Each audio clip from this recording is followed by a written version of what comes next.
السلام عليكم. ازيكم عاملين ايه؟ طبعا احنا في فصل دلوقتي الصيف في البرازيل. تمام. صوت التكتكه دي مطره، مش عارفه باينه بقى في الكاميرا ولا لا، عشان حاطه الكاميرا تحت الشمسيه بتاعتي. يعني كان الجو حر جدا امبارح.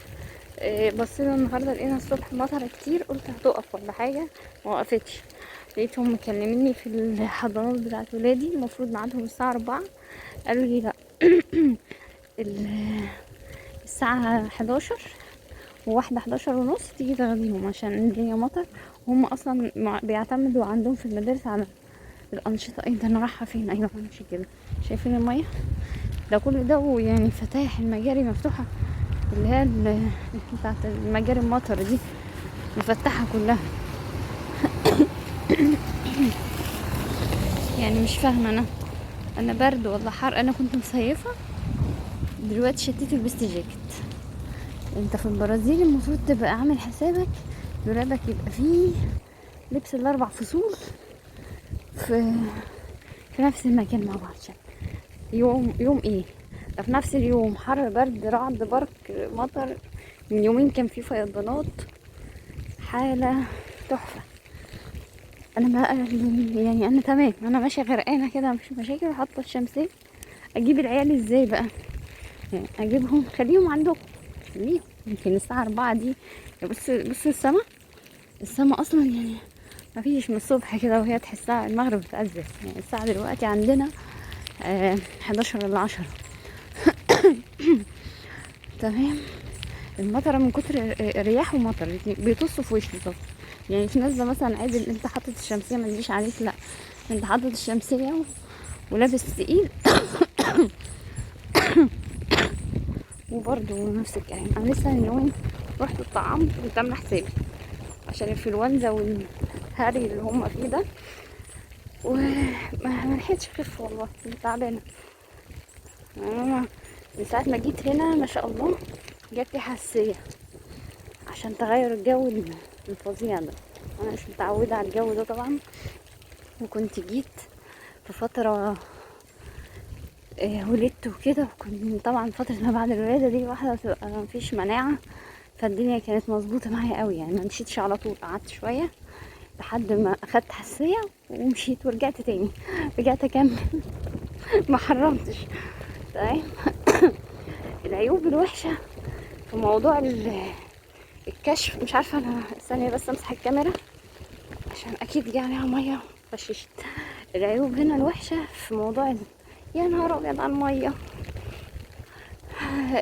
موضوع الكشف، انا عشان اكشف عند متخصص صدر عشان خاطر الحساسيه دي. طب انا امشي ازاي؟ انا اجي كده ونط في الميه دي ولا اعمل ايه؟ نهار ابيض. لا بجد امشي ازاي؟ لو قدام كده الميه غرقانه الدنيا، الميه دي مش طبيعيه. اروح فين يا ولاد؟ يا نهار ابيض عليا، الكوتشي هيغرق. امشي منين؟ طب انا عملت حسابي، لبست بنطلون بس مش للدرجه دي. عايزه اشوف مكان ارجع تاني، ارجع لورا شويه هتبقى الميه قليله واعدي. شايفين المرمطه دلوقتي بقى عشان تقولي اطلب اوبر. ممكن اقعد نص ساعه مستنيه عشان يجيلي عشان المطر، وياخد يمكن 3 4 اضعاف ما بياخد في الايام العاديه. مش عارفه امشي ازاي انا. ممكن هنا شويه. ايه الميه دي؟ الميه دخلت جوه الكوتشي. لا عملت حسابي بس بنطلون عشان خاطر الدريلات والحاجات بتاعتنا دي مش نافعه هنا خالص يا جدعان. والله كلها اتقطعت من تحت من كتر الميه والطين. فقلت لا، عشان انزل اهبط في الميه براحتي. العيال معايا العربيه بتاعتهم سايباها في الحضانه ماشي، بس ايه يا رب. طيب هنا شويه يعني. بصوا الميه اللي انا كنت هعدي فيها. نسيت كنت بقول ايه. كنت بقول لكم الكشف. انا عشان حاجزه بقالي، اعدي منين؟ حاجزه بقالي 3 شهور عشان الاقي متخصص واو، سمعت صوت الميه، انا بهبط في الميه. عشان الاقي متخصص بس يكشف لي، ولحد دلوقتي ما خدتش معايا. رحت المركز الطبي والله من يومين، كنت تعبانه قبلها قوي، ورحت غرفه، في حاجه هنا اسمها غرفه الطوارئ، لما تتعب قوي تروح هتبقى بتموت كده ولا حاجه. رحت كنت بموت فعلا، مش قادره اخد نفسي خالص. قالوا لي حطوني على جهاز تنفس يجي 4 ساعات، وقعدوا يدوني في حاجات كده فيتامينات ومحاليل وحوارات كده. في الاخر يعني طلعت من عندهم شويه باخد نفسي. رحت على المركز اللي انا حاجزه فيه، قلت لهم يا جدعان انا هموت يعني، فانتوا تدوني حل، ارجع بلدي اكشف واجي يعني. مش كده والله بجد، مش كده. انا مش لاقيه دكتور اكشف عنده. هتقولي طب ما تشوفي في مستشفيات. موضوع المستشفيات الخاصه ده صعب قوي هنا ان الاقيه، ومش في المكان، مش في المنطقه اللي انا فيها. ده اولا. ثانيا تاني حاجه برضه بحجز يعني، متفكروش انا خاص مش بحجز هنا. عشان مره كنت عايزه اعمل سونار وانا حامل في مركز خاص، لان هم هنا في الحاجات الحكوميه بيعملوا لك سونار مرتين بس خلال الحمل كله. عايزه زياده احجزي، تحجزي على مركز خاص بره، مش عارفه ب 200 ريال ولا 300 ريال عشان يعملوا لك سونار. ومش المشكله في كده بس، لا المشكله كمان ان وقتها ادوني ميعاد، كنت الميعاد ده هبقى ولدت فيه اصلا يعني، على ميعاد بعد 2-3 برضه. هي دي المواعيد عندهم كده. قلت لهم انا هبقى ولدت، انا عايزه ابقى اطمن بس على البيبي يعني مش اكتر. قالوا لا تقلقيش، احنا بنطمن باجهزه تانية يعني. بس المره دي بقى مفيش، مش لاقي حاجه خالص يعني. ايه ده، ما لاقيش دكتور اكشف عنده. قلت لهم الكلام ده، قالوا لي لا بما ان حالتك السوء احنا هنكلمك اللي مسؤول عن الحجوزات وهنخرب لك الدنيا.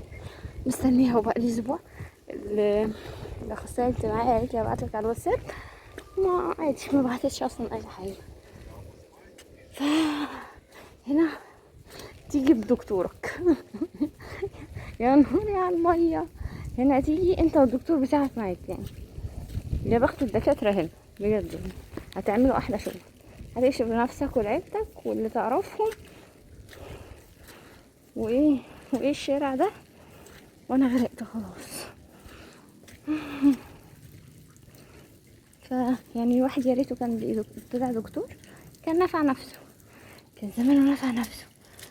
طيب لان الحساسيه ليها علاج، بدل في اولها قالوا لي بتتعالج عادي. انا كنت هتعالج لما نزلت مصر بعد الولاده، بس كنت عندي مشكله اطلع هنا، كنت معايا بيبي لسه صغيره برضعها، فالدكتور قال لي العلاج اللي هديهولك هيبقى تقيل فتوقفي الرضاعه. طبعا قلت له لا، ازاي، حرام، انا مش مفتريه اوقف رضاعه البيبي.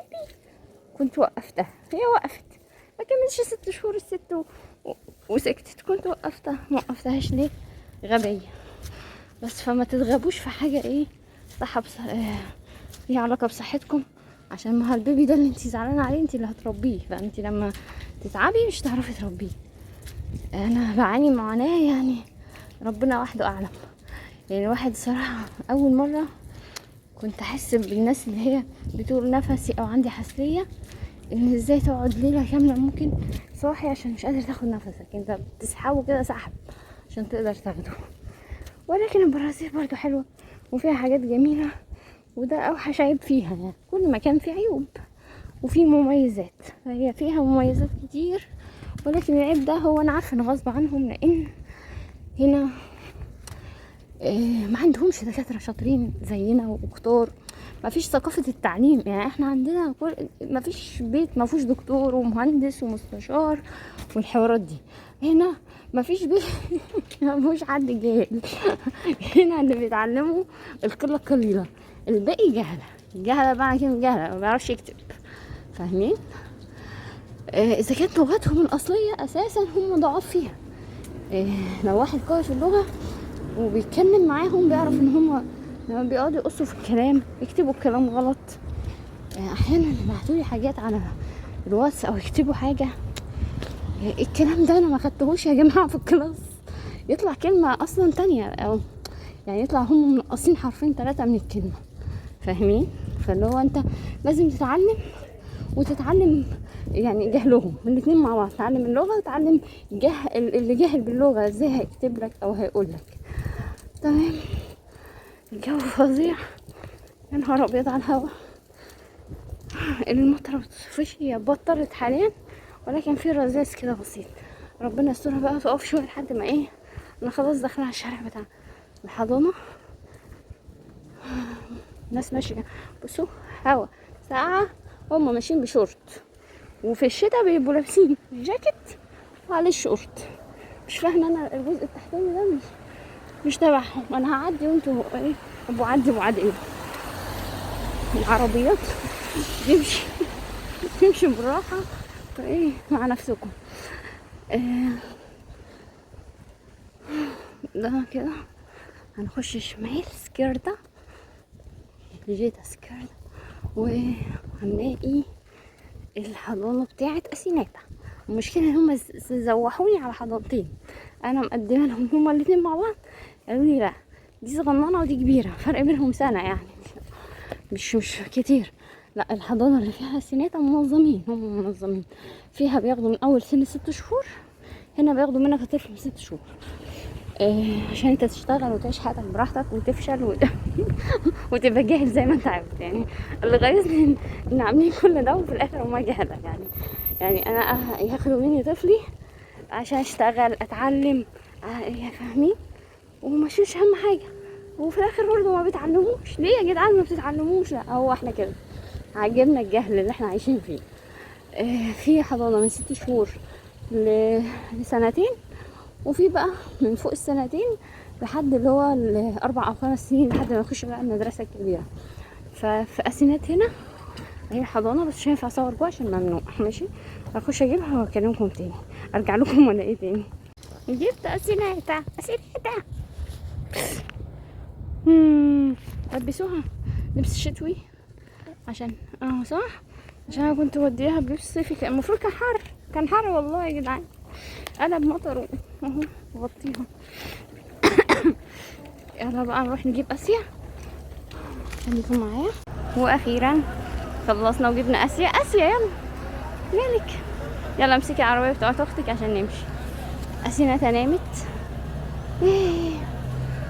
وصلنا لسه بقى نروح البيت، ربنا يسترها ما تمطرش علينا، هي وقفت المطر الحمد لله. اخيرا وصلنا. الدنيا اتملت بسطين من الميه، حمام السباحه كب. اسيا شوف يتوسخ من الميه. يلا معلش، يلا قولي باي. يلا باي، اشوفكم في يوم تاني.